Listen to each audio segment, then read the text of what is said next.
Merci beaucoup Manu pour cette brillante intervention.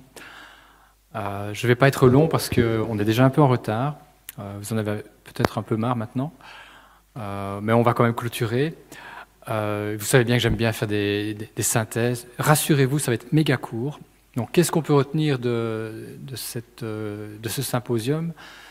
Tout d'abord, le professeur Meurice nous a avoué que la transplantation, ce n'est pas qu'une affaire de chirurgien, qu'il y a toute une équipe qui entoure le chirurgien, et le chirurgien aime bien être entouré, et bien entouré.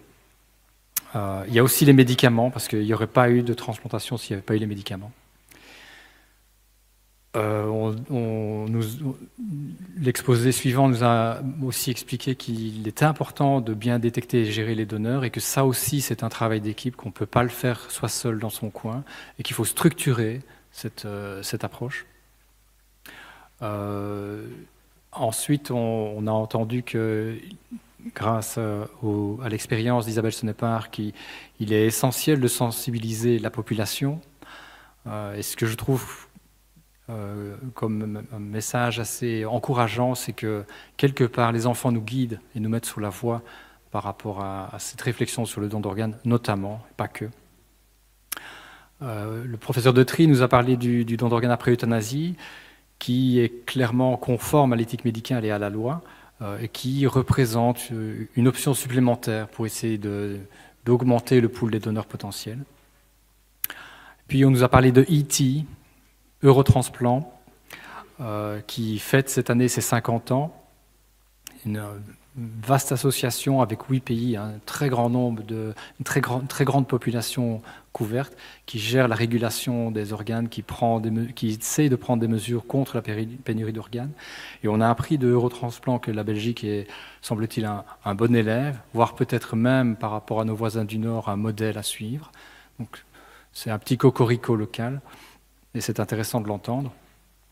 Et enfin, on a eu le plaisir, le bonheur de partager avec les proches des donneurs, qui nous amènent un message vraiment essentiel.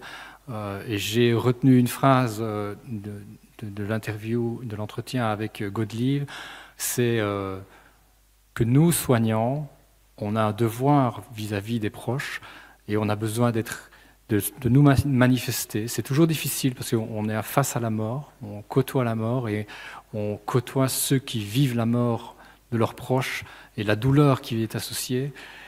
Et les proches, ils ont besoin à ce moment-là d'une présence bienveillante. Ça ne veut pas nécessairement dire qu'on doit toujours venir parler, entretenir des conversations, mais il faut prêter une oreille, il faut pouvoir prendre par l'épaule, donner la main, partager, apporter de l'amour, parce que l'amour nous reviendra.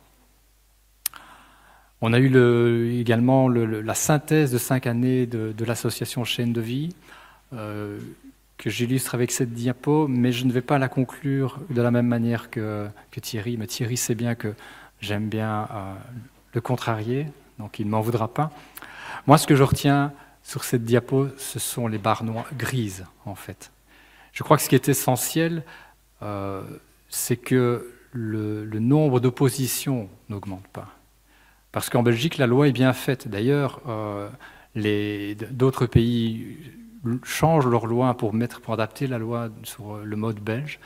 Et ce qui est essentiel, c'est que en Belgique, on est sous un régime qui dit opting out, donc le consentement présumé. Et donc, ce qui est essentiel, c'est de veiller à ce que le nombre d'oppositions n'augmente pas. Et notre seul message, quand on est confronté aux donneurs et à ses proches, c'est de s'assurer qu'il n'y a pas eu d'opposition. Donc, quelque part, ce n'est pas essentiel que le nombre d'inscrits sur le registre augmente en faveur du don d'organes. Ce qui est essentiel, c'est de voir le nombre de patients qui sont en opposition, le nombre de citoyens qui sont en opposition, ne pas augmenter, et dans une vision idéale, de le voir diminuer. Parce que ça voudra dire que la population a de plus en plus conscience que le don d'organes est une démarche vraiment importante, utile, altruiste. Et donc je crois que au sein des associations qui font le même job que nous au niveau de chaîne de vie, le message qu'on doit faire passer, c'est peut-être celui-là. Bien sûr, on a envie de mesurer l'impact de ce que l'on fait, et Thierry l'a dit, c'est pas facile. Mais Je ne suis pas sûr qu'il faut à tout prix essayer d'augmenter ces chiffres d'inscription en faveur. Ce qui est vraiment essentiel, c'est de faire en sorte qu'il y ait de moins en moins de personnes qui se disent qu'ils ne sont pas d'accord avec le don d'organes. Et enfin, moi, je crois que le moment est venu vraiment de dire un grand merci, 20 ans après, à Godelieve. Et j'aimerais bien que Godelieve vienne sur la scène, si elle veut bien. Je te remets ce bloc de verre qui témoigne, qui indique la reconnaissance. C'est un signe de reconnaissance. Merci.